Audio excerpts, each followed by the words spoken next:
Benvenuti sul mio canale dove ripercorriamo la biografia dei personaggi più discussi del momento. Io sono Filippo e oggi parleremo del primo papa gesuita, del primo papa che viene dall'America, del primo papa su Instagram.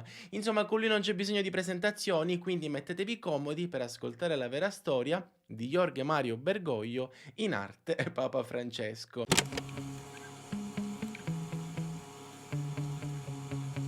Jorge nasce a Buenos Aires, la capitale dell'Argentina, il 17 dicembre 1936, ma i genitori sono entrambi italiani, originari del Piemonte, quindi per spiegare come mai si trovano in Argentina dobbiamo fare un passo indietro e parlare dei suoi nonni. I suoi nonni, i nonni di Jorge, finita la prima guerra mondiale nel 1918, iniziarono a pensare che forse sarebbe stato meglio cambiare continente. È come dargli torto dopo tutto. Quindi il tempo di capire come, dove e quando si fa il 1927, quando dovevano imbarcarsi sulla nave Principessa Mafalda, un transatlantico italiano costruito nel 1908.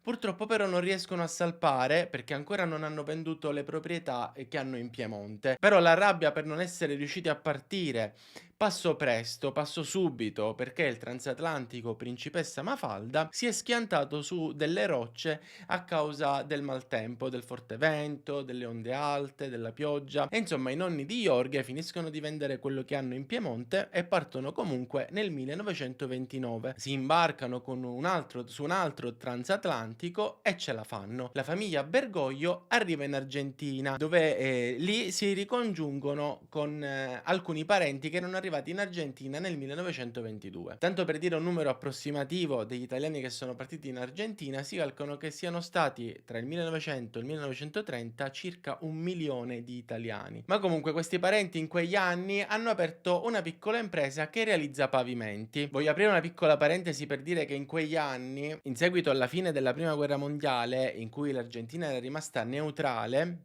di fatto arricchendosi con l'esportazione di materie prime dall'agricoltura, la carne, la lana, insomma questa parentesi per dire che cosa? Che loro sono andati in un paese che è ricco per l'esportazione di materie prime, aprono un'azienda che realizza pavimenti. Ma andiamo avanti, tanto come sappiamo neanche lì il boom economico è durato a lungo. Infatti la forte crisi economica avvenuta in seguito al crollo di Wall Street ha costretto la famiglia Bergoglio nel 1932 a vendere tutto. Mario José, il nonno di Jorge, decide di aprire un piccolo negozio e il papà di Jorge lavora lì come commesso, fino a quando viene assunto in una ditta per fare il ragioniere. Arriviamo così al 1934, quando durante una messa in oratorio i genitori di Jorge si incontrano per la prima volta, si innamorano e si sposano quasi subito. Insieme fanno 5 figli e il primo di questi 5 è proprio Jorge. Il secondo, il terzo, il quarto nascono tutto bene, il quinto e ultimo parto invece è stato devastante, tanto che la mamma di Jorge ha una paresi dalla quale si riprenderà lentamente dopo mesi di cure, durante le quali il piccolo Jorge cerca di aiutare in casa come può. Jorge dunque frequenta la scuola in Argentina e si diploma come tecnico chimico dell'alimentazione. Inizia a lavorare in un laboratorio di analisi ogni giorno dalle 7 alle 13 e certe volte la sera fa anche il buttafuori in un locale di Buenos Aires. Inizia anche una relazione con una ragazza argentina di nome Amalia, ma della loro love story sappiamo soltanto questa cosa, sappiamo veramente poco. Fondamentalmente l'unica notizia certa è che sono stati fidanzati per qualche anno per poi lasciarsi quando Jorge ha deciso di farsi prete. Arriviamo così a quando Jorge ha 17 anni e conosce in una parrocchia di Buenos Aires un nuovo parroco, padre Duarte, che è un nuovo sacerdote appena arrivato lì in Argentina, a Buenos Aires. E Jorge gli chiede di confessarlo, no, si vuole confessare e questa confessione gli cambia la vita, perché da questo momento inizia a pensare che vorrebbe diventare anche lui un sacerdote. Quindi se dovessimo trovare il punto zero dove tutto ebbe inizio, la chiamata, la cosiddetta chiamata, sarebbe proprio qui, in questa confessione. Non sappiamo ovviamente cosa si sono detti, ma come vi dicevo è come se in quella confessione fosse stato piantato il seme che nel giro di qualche anno avrebbe fatto sbocciare appunto la chiamata vera e propria, l'inizio, no, del cammino nella vita ecclesiastica.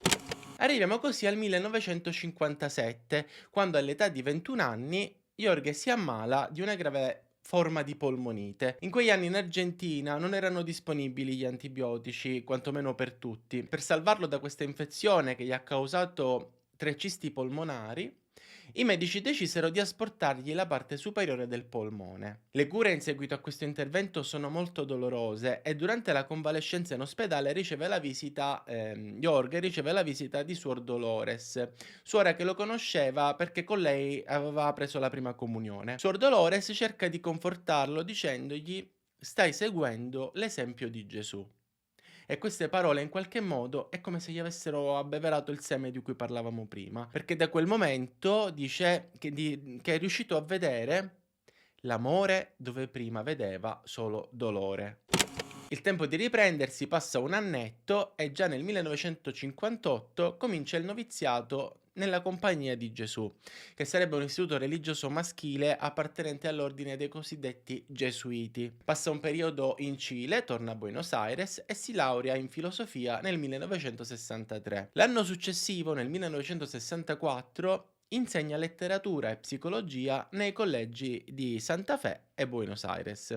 Arriviamo così al 13 dicembre 1969, quando Jorge Mario Bergoglio riceve l'ordine presbiterale dall'arcivescovo di Cordova, divenendo ufficialmente un sacerdote. Da questo momento inizia a fare carriera in modo inarrestabile. Vi faccio un veloce riepilogo. Dal 1973 al 1979 diviene rettore dell'Università di San Miguel. Continuando anche a insegnare nei collegi, viene nominato padre superiore dell'Argentina. Nel 1979 Jorge partecipa al Consiglio Episcopale Latinoamericano che si è tenuto a Saragossa.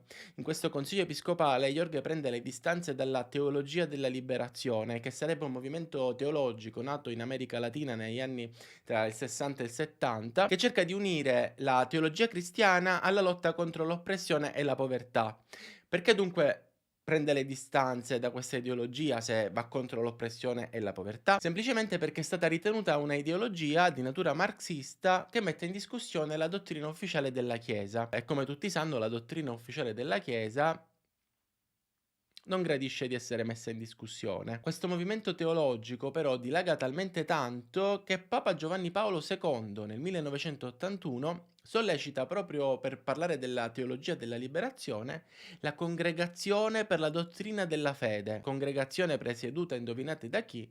Da Joseph Ratzinger. E visto che vi vedo curiosi, indovinate come si chiamava fino a qualche decennio fa questa congregazione per la dottrina della fede?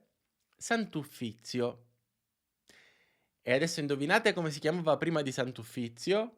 Santa Inquisizione. Esatto, quella della stregoneria. Arriviamo così al 1986, quando Jorge si trasferisce a Francoforte, in Germania, per completare i suoi studi in filosofia e teologia, per la tesi di dottorato. Purtroppo non sappiamo perché, ma non termina il dottorato con la laurea e torna in Argentina. Durante il periodo trascorso in Germania, però, resta incantato da un dipinto del 1700, raffigurante Maria che toglie i nodi, quadro di devozione mariana. Che cosa vuol dire devozione mariana?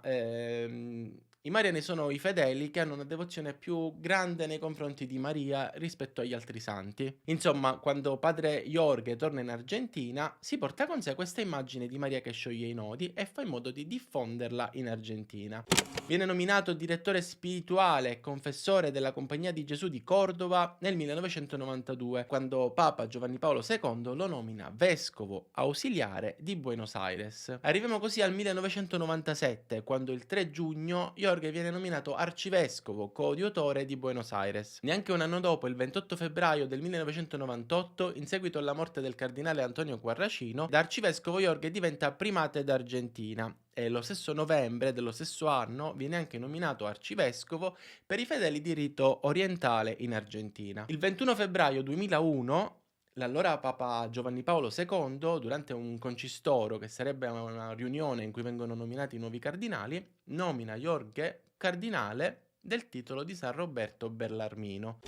Ormai Jorge si trova ai piani alti e dal 2005 al 2011 la sua carriera subisce un nuovo slancio e in questi 5 anni diviene capo della Conferenza Episcopale dell'Argentina, consigliere della Pontificia Commissione per l'America Latina, gran cancelliere dell'Università Cattolica Argentina, presidente della Commissione Episcopale per la Pontificia Università Cattolica Argentina, membro della Congregazione per il Clero, membro della Congregazione per gli Istituti di Vita Consacrata e la Società di Vita Apostolica, membro del Comitato di Presidenza del Pontificio per la Famiglia e infine membro del Consiglio post-sinodale. Eppure resta umile. Resta umile non è una battuta perché da quel che sappiamo Jorge si muove con i mezzi pubblici, vive in un appartamentino dove si cucina da solo. Vi spiego perché questa precisazione, che sembra una sciocchezza, in realtà non lo è, perché dovete sapere che è molto raro che un cardinale preferisca cucinarsi da solo piuttosto che vivere nella sede dell'episcopato, del Vito Riverito. Ma andiamo avanti per parlare dello stemma e del motto episcopale scelto da Jorge quando diviene cardinale. Allora, lo stemma raffigura uno scudetto azzurro sorretto da un palo dorato con all'estremità una doppia croce e altre figure simboliche dei cardinali. Ve lo faccio vedere da qualche parte. E in basso c'è scritto appunto il motto scelto da Jorge: Miserando atque eligendo. L'avrò detto malissimo. Che possiamo tradurre però come lo guardò con misericordia e lo scelse. Questo motto è ripreso da una omelia di Beda il Bardo. No, quello era Harry Potter. Questa omelia invece è stata scritta da Beda il Venerabile, che in italiano recita così, ve la leggo. Gesù vide un uomo chiamato Matteo seduto al banco delle imposte e gli disse: Seguimi. Vide non tanto con lo sguardo degli occhi del corpo, quanto con quello della bontà interiore. Vide un pubblicano e siccome lo guardò con sentimento di amore e lo scelse, gli disse: Seguimi. Benissimo.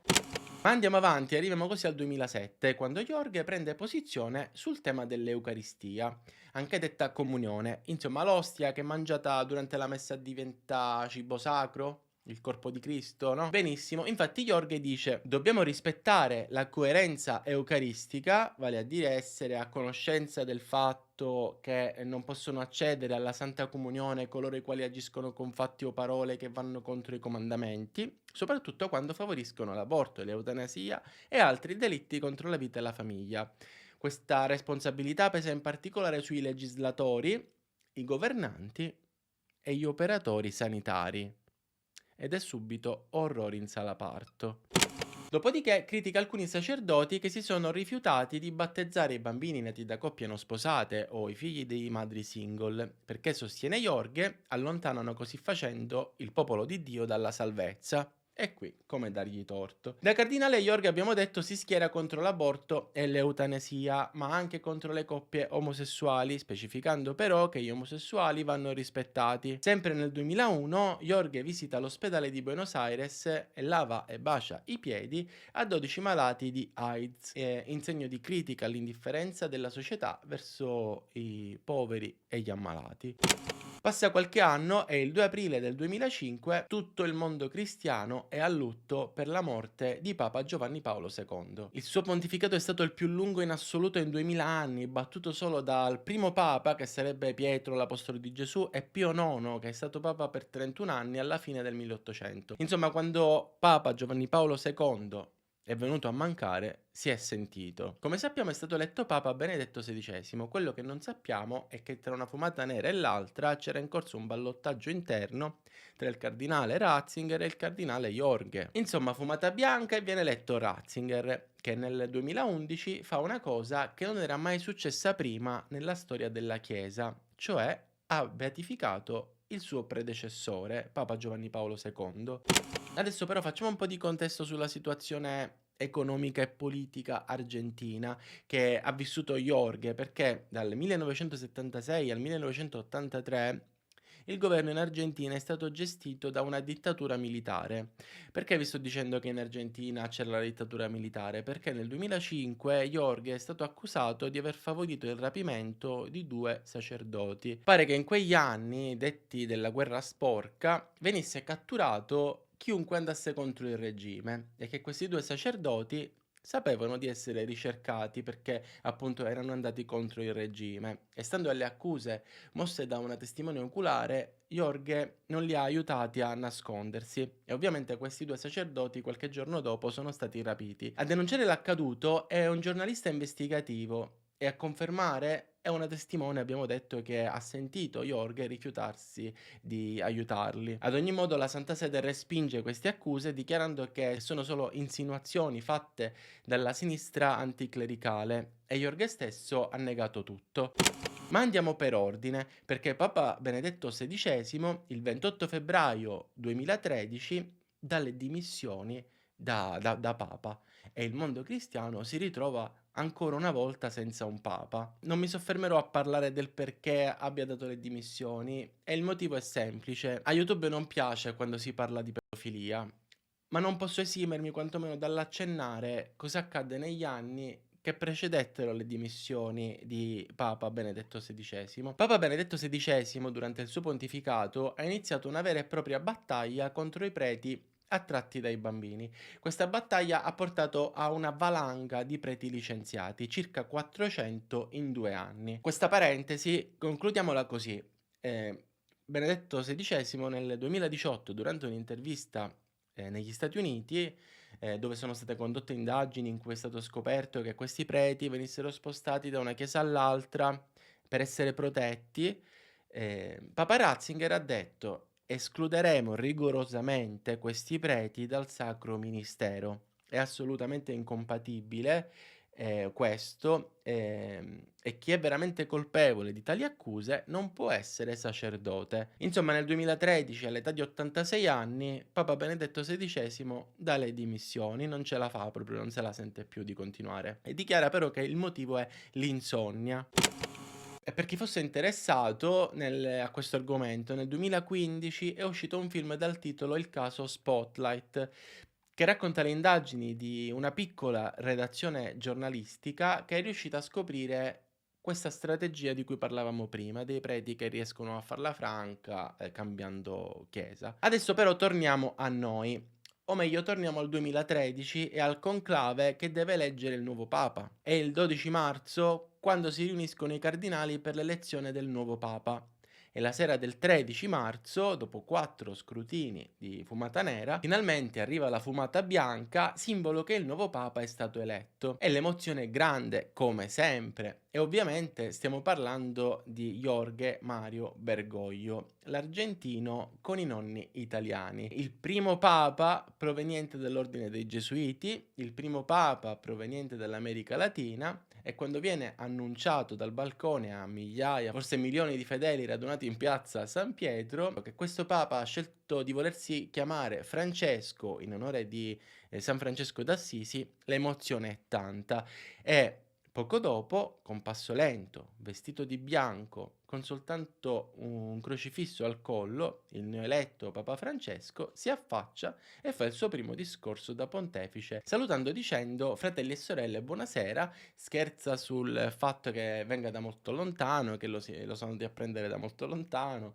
poi chiede una preghiera al Papa Emerito Benedetto XVI e poi chiede al popolo, di chiedere a Dio di benedirlo con una preghiera fatta in silenzio affinché lui possa benedire, loro.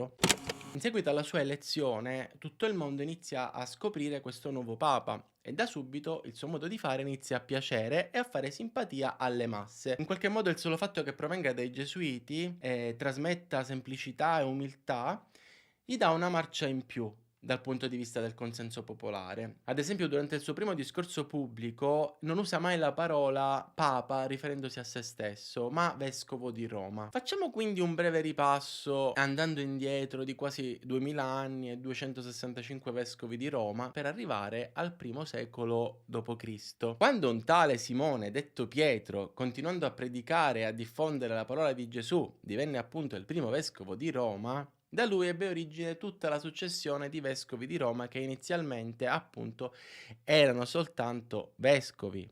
Ma col passare dei secoli questa figura di erede di Pietro divenne sempre più importante fino a diventare il vescovo di Roma, il leader indiscusso della Chiesa cattolica. Ma che vuol dire la parola papa? È soltanto un papà senza l'accento? In parte sì, perché papa è una parola di origini greche che vuol dire padre, quindi come papà, ma in senso concettuale, più generico. Durante il Medioevo questo appellativo di papa è diventato un titolo onorifico riservato soltanto al vescovo di Roma e anche se tuttora viene usato per riferirsi al leader religioso anche in altre religioni, comunque è diventata la parola che si usa per indicare il papa, cristiano per lo più. Dopo i vari riti che si compiono quando si diventa papa, come ad esempio la forgiatura dell'anello del potere del pescatore, scusate ho avuto un lapsus, l'anello si chiama anello del pescatore e ne viene forgiato uno per ogni nuovo papa. Ci viene inciso il suo nome, il suo motto per esempio, no, Papa Francesco se l'è fatto fare con le chiavi, con San Pietro, con le chiavi di San Pietro, come simbolo del potere di amministrare la misericordia divina. Questo anello però ha anche una utilità, perché dovete sapere che viene usato come sigillo per documenti importanti. Quindi tipo si mette la cera rossa e poi pum, ci fa il simbolo col sigillo con l'anello. Andiamo avanti, arriviamo al 19 marzo, quando Papa Francesco inaugura il suo ministero con la sua prima messa nella Basilica di San Pietro. E quel giorno accade qualcosa che non si vedeva dal 1054, cioè dallo scisma della Chiesa d'Oriente, quella di Costantinopoli, e quella d'Occidente.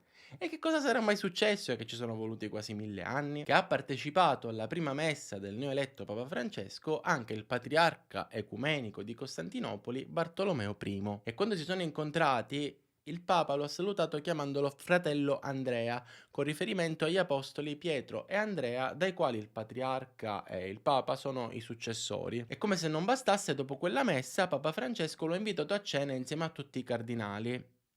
E Papa Francesco gli ha pure chiesto di benedirli. Insomma, pare che il patriarca Bartolomeo I si sia convinto che le prossime generazioni possano riunire le chiese di Oriente e di Occidente. Dopo aver inaugurato il suo pontificato, Papa Francesco la prima cosa che fa è andare a trovare il Papa emerito e insieme pregano. È la prima volta in 2000 anni anche di questa cosa, cioè che due papi convivano in Vaticano. La loro convivenza è molto simpatica perché Papa Francesco ha dichiarato, per esempio, è come avere un nonno a casa, il nonno saggio, venerato, amato. Per me è un esempio di prudenza, è come il mio papà. Se avessi una difficoltà, una cosa che non ho capito, posso andare a parlare con lui. Dunque, abbiamo detto che il 13 marzo 2013 Jorge diventa Papa Francesco e 4 mesi dopo, l'11 luglio 2013, riforma il codice penale vaticano, con la normativa entrata in vigore a settembre dal titolo motu proprio. Ora, Papa Francesco non è un giurista e anche se fosse, dubito che in soli 4 mesi si possa aggiornare il codice penale che in Vaticano non si modifica dal codice Zanardelli del 1890. Quindi è un motivo per credere dunque che questa riforma sia stata ereditata da Papa Benedetto XVI, dal Papa Emerito. Ma comunque che sia stato a scriverla non importa, fatto sta che è entrata in vigore. E di che cosa parla? Quali sono queste nuove normative del codice penale in Vaticano? Viene abolito l'ergastolo in favore di pene da 30 a 35 anni, viene introdotto il reato di tortura e tenetevi forte, vengono descritti nel dettaglio i delitti contro i minori. So che già avete capito di quali delitti sui minori stiamo parlando e infatti sono reati, adesso in Vaticano, la vendita, la prostituzione, l'arruolamento, la violenza sessuale, la pedopornografia, la detenzione di materiale pedopornografico e in generale gli atti sessuali con i minori. E per evitare possibili scappatoie la riforma prevede che tali disposizioni si applicheranno non solo allo Stato del Vaticano ma a tutte le sedi della Santa Sede nel mondo. Applauso. Un triste e lento, molto lento applauso. Papa Francesco nel luglio del 2013 istituisce una commissione con il compito di indagare sul denaro dello IOR, la banca della Chiesa. Perché lo fa? Perché vorrebbe più chiarezza, più trasparenza su come questi soldi vengono amministrati, così da poter attuare una riforma economica. La commissione si mette subito all'opera con una clausola però, che sarebbe il segreto d'ufficio. E che cosa succede 2 anni dopo, l'inizio delle indagini? Succede che nel 2015 2 membri di questa commissione vengono arrestati dalla polizia vaticana per la divulgazione di alcuni documenti riservati. E cosa avranno mai divulgato, direte voi, e soprattutto perché? Il perché è abbastanza semplice, cioè hanno capito che al Papa questi documenti non sarebbero mai arrivati, quantomeno nella loro interezza, perché in tanti avrebbero avuto interesse di eliminarli, di camuffarli. E cosa c'era in questi documenti? Le prove dello schifo.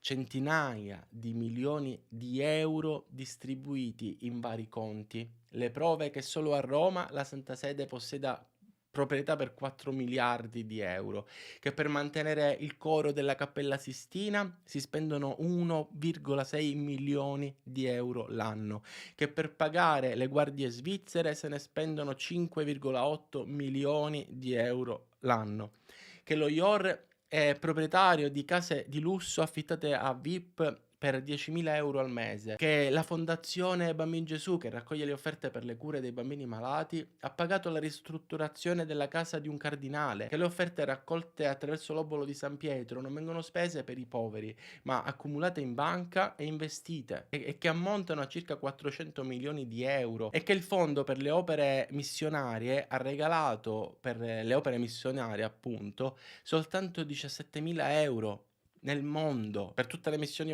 monetarie nel mondo. 17.000 euro. Mi fermo perché se volete saperne di più, il libro che racconta tutto questo si intitola Avarizia ed è stato scritto dal giornalista Emiliano Fittipaldi. Quanto c'è di vero però non lo sappiamo. Quello che sappiamo è che l'autore di questo libro è stato accusato di diffamazione e violazione della privacy. Sempre nel 2013 il neoeletto Papa Francesco viene criticato per essersi affacciato dal balcone di Piazza San Pietro in compagnia del cardinale belga Godfred Daniels. E perché mai? Perché questo arcivescovo aveva ignorato le denunce di abusi su minori contro alcuni preti della sua diocesi di cui lui ne era responsabile, di fatto impedendo di fare giustizia perché era compito suo di intervenire. Il 10 marzo 2013 Papa Francesco riceve in Vaticano Tavadros II. E chi è Tavadros II? È il Papa dei Copti ortodossi, appartenente alla Chiesa orientale d'Egitto. Parlando di come poter fare amicizia, Tavandros lo invita ad andarlo a trovare in Egitto. Papa Francesco fa passare 4 anni, ma nel 2017 riesce a organizzarsi e ad andare in Egitto, dove viene accolto calorosamente.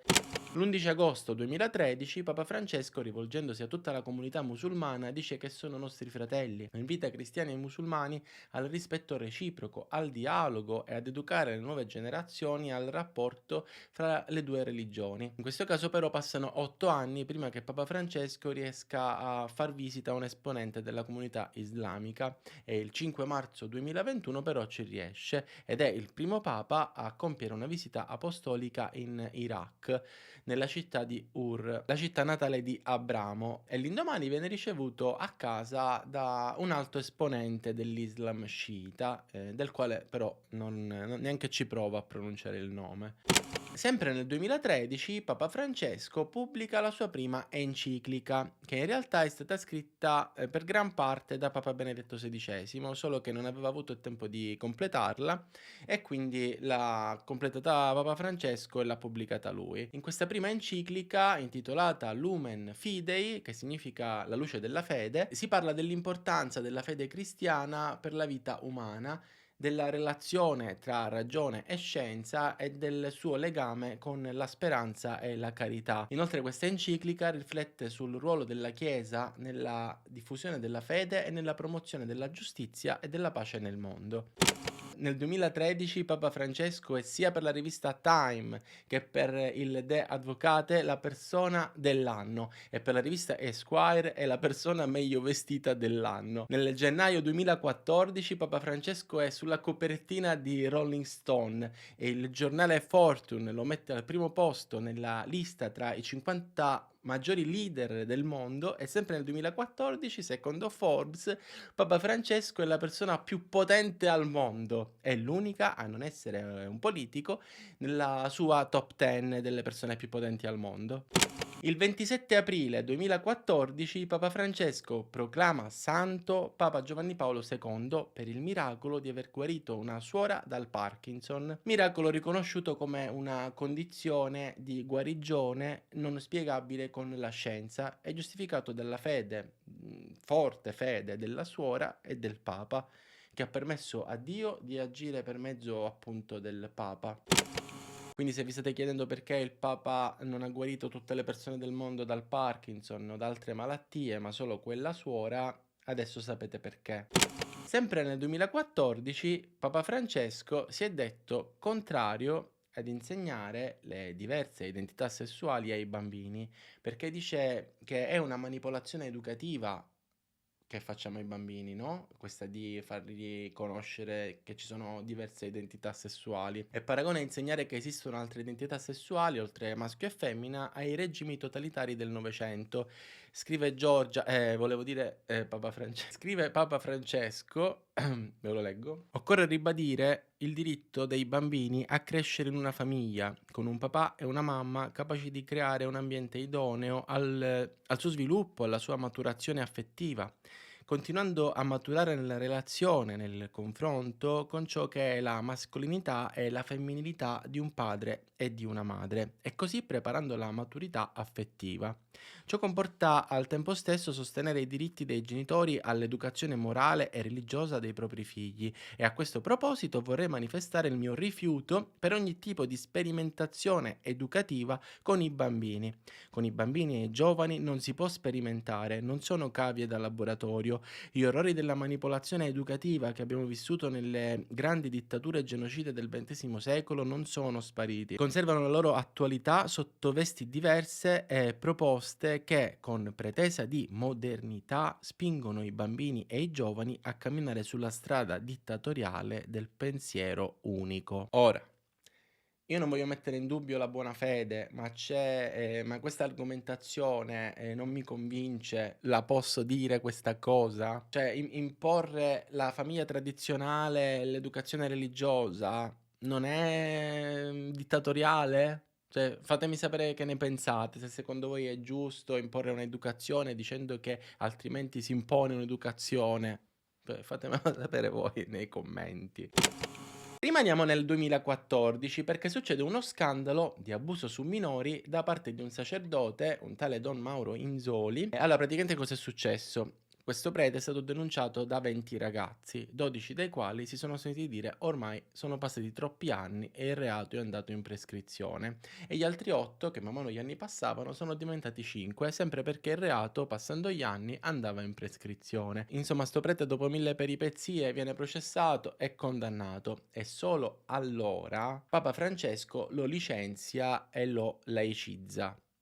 Questo episodio ha suscitato parecchie critiche. Primo perché la punizione inizialmente inflitta è stata di farlo ritirare in preghiera. E poi perché questo Maurenzoli ha continuato a fare il prete fino alla condanna. E questo ovviamente ha rallentato, di fatto impedendo alle forze dell'ordine di fare giustizia. La condanna di solamente 4 anni di carcere è diventata definitiva solo nel 2019, quindi praticamente fra qualche mese esce.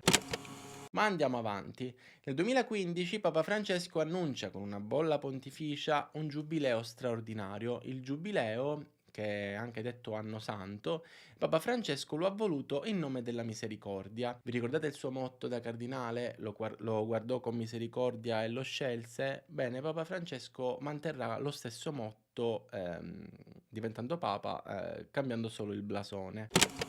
Sempre nel 2015 scoppia l'ennesimo scandalo, questa volta avvenuto in Cile, dove Papa Francesco ha nominato vescovo di Osorno Juan Barros Madrid, un sacerdote accusato di aver coperto e insabbiato accuse di sempre lo stesso reato. Insomma, questa nomina ha causato delle manifestazioni di protesta, veri e propri scontri fisici davanti alla diocesi di questo vescovo, tanto che è stato chiesto a Papa Francesco di sospendere la nomina di Barros, ma Papa Francesco non torna sui suoi passi e fa sapere che non esiste nessuna prova contro Barros e che bisogna pensare con la testa e non farsi prendere per il naso dai sinistroidi. Queste cose dei sinistroidi la dice perché si sono immischiati alcuni politici cileni per insistere sul togliere la nomina da vescovo di Barros, no? Insomma, alla fine, stando a quanto riportato dai giornali, il caso era ancora in corso, quindi non era né colpevole né innocente, proprio se vogliamo dirla tutta. E infatti, 3 anni dopo, nel 2018, Papa Francesco fa sapere, a proposito di Ibarres, di essere incorso in errori di valutazione e di percezione della situazione per mancanza di informazioni veritiere ed equilibrate, e finalmente lo rimuove dall'incarico di vescovo di Osorno. Siamo ancora nel 2015, quando il governo francese manda il diplomatico Laurent Stefanini in Vaticano per fare da ambasciatore. La nomina viene però rifiutata perché la presenza di Stefanini non è gradita in Vaticano. Chissà quale peccato avrà commesso, direte voi, per il Vaticano rifiutarsi di averlo come ambasciatore francese, no? Ebbene, so che non ci crederete mai, ma Stefanini è omosessuale. E anche se non ha mai fatto coming out, mantenendo riservatezza nella sua vita privata, in Vaticano, non appena lo hanno saputo, gli hanno impedito l'incarico, di fatto facendogli outing. E cosa c'entra Papa Francesco? Ebbene, seppur nel 2013 Papa Francesco aveva detto: se una persona è gay e cerca il Signore e ha buona volontà, chi sono io per giudicarla?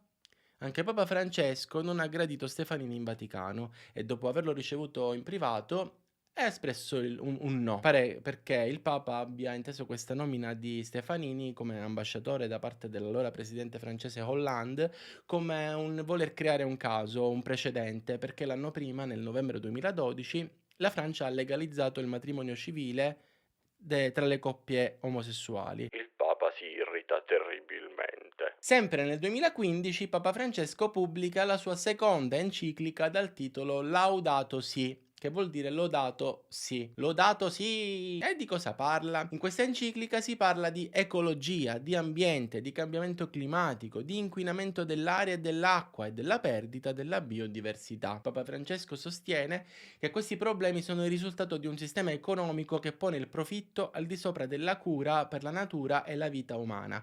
Insomma, Papa Francesco invita tutti, fedeli e non, politici e imprenditori, ad una conversione ecologica, e di fatto questa enciclica di Papa Francesco è considerata una delle dichiarazioni più importanti e incisive sulla questione dell'ecologia mai pubblicate dalla Chiesa Cattolica. E sempre nel 2015 Papa Francesco va a Washington DC per santificare Junipero Serra, un frate francescano spagnolo che nella metà del 1700, durante il periodo coloniale spagnolo in California, ha convertito, alcuni sostengono con la forza, i nativi americani, pare costringendoli anche ai lavori forzati per la costruzione di chiese, scuole, campi agricoli. Dalle sue missioni sono nate metropoli come San Francisco, San Diego e Los Angeles. E mentre alcune comunità indigene e alcuni attivisti per i diritti criticano questa santificazione perché sostengono che sia stato un genocidio culturale più che una evangelizzazione, la Chiesa difende Serra per la sua dedizione e la promozione della vita cristiana in America, nelle Americhe. Ai locali questa santificazione non è piaciuta e la statua di Serra è stata vandalizzata poco dopo la sua santificazione. Nel 2016 Papa Francesco sta tornando dal Messico in Vaticano e sull'aereo dice: cosa dice? Una persona che pensa solo a costruire muri, di qualunque natura siano, e non a costruire ponti, non è cristiana. In America di lì a poco si sarebbero tenute le elezioni del nuovo presidente. Vi ricordate della campagna elettorale di Trump all'insegna del muro? Perfetto. Trump risponde che è vergognoso che un capo religioso metta in discussione la fede di una persona. E il direttore della sala stampa della Santa Sede, Federico Lombardi, interviene dicendo che le dichiarazioni del Papa non sono un attacco personale né un'indicazione su chi votare. E il 24 maggio 2017 il neoeletto presidente degli Stati Uniti Donald, insieme alla moglie Melania, vengono ricevuti in Vaticano per un'udienza privata. Sempre nel 2016 Papa Francesco pubblica una esortazione apostolica dal titolo Amoris Laetitia, che significa la gioia dell'amore, in cui parla del matrimonio, della famiglia, delle sfide che possono presentarsi e in particolare cerca di far capire che le persone divorziate o risposate civilmente devono essere accompagnate dalla Chiesa in un percorso di fede, senza però contraddire la dottrina della Chiesa sull'indissolubilità del matrimonio. Quindi dice Papa Francesco, bisogna comprendere le circostanze individuali e offrire loro sostegno spirituale, sottolineando però l'importanza di un'educazione sessuale che sia coerente con i valori cristiani.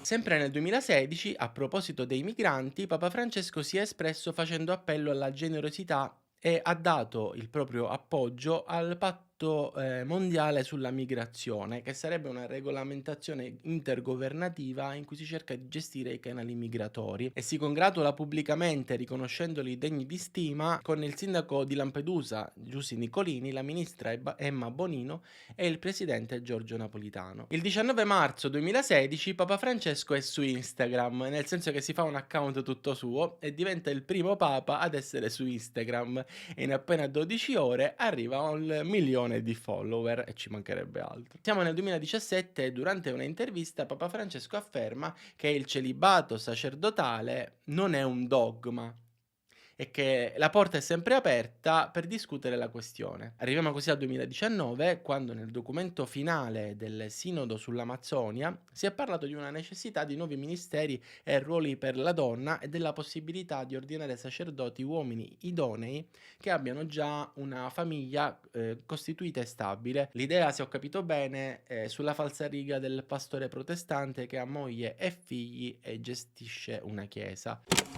Sempre nel 2019 Papa Francesco insieme al grande imam di Al-Azhar firmano un documento dal titolo Sulla fraternità umana per la pace nel mondo e il vivere insieme. In questo documento una frase dice che, ve la leggo, il pluralismo e le diversità di religioni, colore, sesso, razza e lingua sono volontà di Dio nella sua saggezza, tramite la quale egli ha creato gli esseri umani. In questa frase praticamente si afferma che tutte le religioni possono coesistere in pace, nel rispetto reciproco e nel dialogo perché tutte sono volute da Dio. Questo documento è stato accolto da parecchie comunità religiose, anche se ovviamente ha trovato ostilità nei gruppi di fede estremisti, alcuni anche cristiani, che hanno accusato tale documento di attribuire a Dio una volontà permissiva, nel senso che Dio permetta il male sulla terra nel permettere tutte queste differenze e ovviamente che l'unica religione voluta da Dio sia la propria, questo sostengono diciamo i contestatori. Siamo già nel 2020 quando per la Quaresima Papa Francesco afferma che il celibato è una scelta che va a vantaggio della Chiesa e che non si tratta di un ostacolo, ma di una fonte di forza nella missione. Insomma, Papa Francesco ha fatto capire tipo vorrei ma non posso. Non si è mai espresso in modo netto a favore o contro il celibato sacerdotale, ma quello che ha fatto fondamentalmente è aprire la questione, il dibattito, ricordando però che la tradizione del celibato è importante per la Chiesa cattolica. Nel 2021 Papa Francesco pubblica un motu proprio, che sarebbe un documento in cui si prende una decisione di propria iniziativa, intitolato Traditionis Custodes, che significa custodi della tradizione, e in cui fondamentalmente va a bloccare la liberalizzazione della messa in latino promossa dal suo predecessore Benedetto XVI e richiede in poche parole di compiere messa con la liturgia più consona ai fedeli, nel senso che se dovesse esserci una reale domanda da parte della comunità ecclesiale della messa in latino, allora si potrà richiedere un permesso al proprio vescovo che valuterà se acconsentire o meno appunto a questa messa in latino. Perché si tratta di una scelta importante? Perché la messa in latino, detta anche messa tridentina, che è stata stabilita nel 1560, ha tutta una serie di preghiere e di gesti sacri che con il Concilio Vaticano II del 1960 sono state limitate in favore di una maggiore partecipazione dei fedeli, perché praticamente tipo, come ho capito, il prete se la canta e se la suona tipo da solo, i fedeli sono tipo più partecipano passivamente alla cerimonia, alla messa.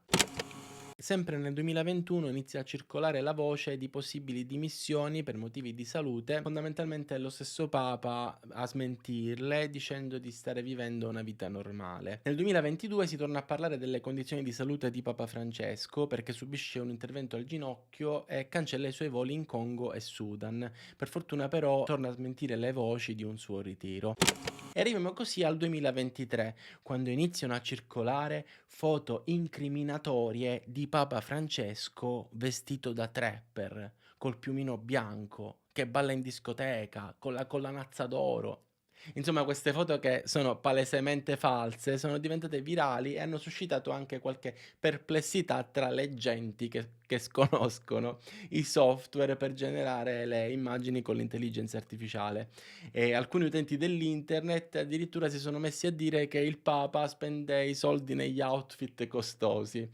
Come se non fosse vero anche senza il piumino bianco. Ad ogni modo ne hanno parlato tutti, queste immagini hanno fatto il giro del mondo e i notiziari hanno spiegato per filo e per segno di cosa è successo, no? Cosa fosse successo. Quindi diciamolo anche noi, un ragazzo di 31 anni di nome Pablo Javier che nella vita fa l'operaio edile a Chicago, praticamente che cosa è successo? Ha usato questo sito Midjourney che è un'intelligenza artificiale che produce immagini a partire da un testo e racconta di aver iniziato a usare questo sito in seguito alla scomparsa di suo fratello, quindi è una storia molto triste. Un giorno ci è venuto l'idea di divertirsi un po' e gli è venuta l'idea di fare il Papa con il piumino Balenciaga o col Moncler. Le immagini appena le ha condivise, hanno fatto il giro del mondo e in poco tempo ne ha perso il controllo, tanto che i moderatori di Reddit, la piattaforma da cui è partito tutto, lo hanno sospeso dalla community. Sempre nel 2023, in seguito a una crisi respiratoria, Papa Francesco viene ricoverato d'urgenza all'ospedale. In tutto ciò non so se vi ricordate, ma a Papa Francesco manca mezzo polmone destro. Ma comunque per fortuna in qualche giorno si riprende, esce dall'ospedale, il tempo di confortare una famiglia in lutto proprio fuori dall'ospedale ed è già Pasqua, quando lo vediamo trasportato dalla papamobile con la palma in mano, in volto e abbastanza provato. Poi lo vediamo mentre stringe la mano ai cardinali e lo vediamo rimproverare, in particolare un cardinale che gli bacia la mano. Guarda caso il cardinale rimproverato è nero e quindi subito su TikTok sono spuntati i TikTok dal titolo "Il Papa è razzista".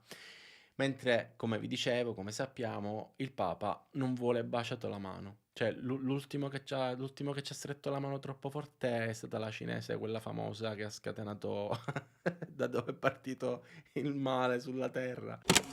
Bene, direi che per oggi possiamo fermarci qui. Spero che il video vi sia piaciuto, iscrivetevi al canale, mettete mi piace e basta.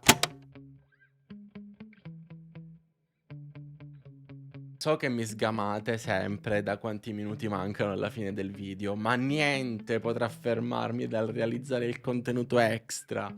Perché dovete sapere che Papa Francesco ha delle onorificenze fighissime. Lui è Gran Maestro dell'Ordine Supremo del Cristo, cintura nera onoraria 10° Dan di Taekwondo, Gran Maestro dell'Ordine dello Speron d'Oro, Gran Maestro dell'Ordine Piano, Gran Maestro dell'Ordine di San Gregorio Magno, Gran Maestro dell'Ordine di San Silvestro Papa, Cavaliere dell'Ordine del Sorriso, ci manca solo Cavaliere della Tavola Rotonda, nato dalla tempesta prima del suo nome, regina dei primi uomini, signora dei sette regni, protettrice del regno, principessa di Roccia del Drago e del grande mare d'Erba, la non bruciata madre dei draghi, distruttrice di catene.